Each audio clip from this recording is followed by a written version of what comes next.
মুক্তির এক মাস পরেও বক্স অফিসে এখনো আয় করে চলেছেন বলিউড অভিনেতা ভিকি কৌশল অভিনীত সাবা। বর্তমানে ভারতীয় বক্স অফিসে সাবা ছবিটির মোট আয় 25তম দিনের পর দাঁড়িয়ে আছে 526 কোটি 5 লাখ টাকায়। ভারতীয় গণমাধ্যমের এক প্রতিবেদনে বলা হয়, মুক্তির পর চতুর্থ সোমবার ভিকি কৌশল অভিনীত এই ছবিটি 5 কোটি টাকা আয় করেছে। ছাবা ছবিটি বক্স অফিসে প্রথম সপ্তাহে 228 কোটি 5 লাখ টাকা আয় করেছে। দ্বিতীয় সপ্তাহে সেই আয়ের পরিমাণ গিয়ে দাঁড়ায় 180 কোটি 25 লাখ টাকায়।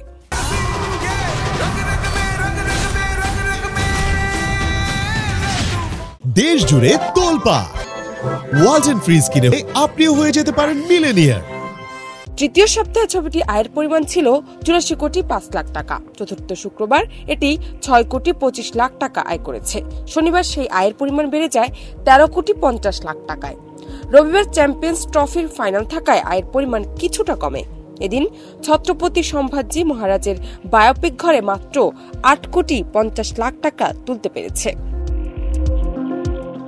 ভারতে 530 কোটির দোরগোড়ায় থাকলেও বিশ্বজুড়ে ছাবা ছবিটি 700 কোটির মার্ক টপকে গেল। বর্তমানে 705 কোটি 30 লাখ টাকার মোট ব্যবসা করেছে এই ছবি পুরো পৃথিবী জুড়ে। এটি 2025 সালের প্রথম ছবি যা 700 কোটি ক্লাবে প্রবেশ করল। রোববার দিন ভারতের বাইরে এই ছবিটি 1 কোটি 40 লাখ টাকা আয় করেছে।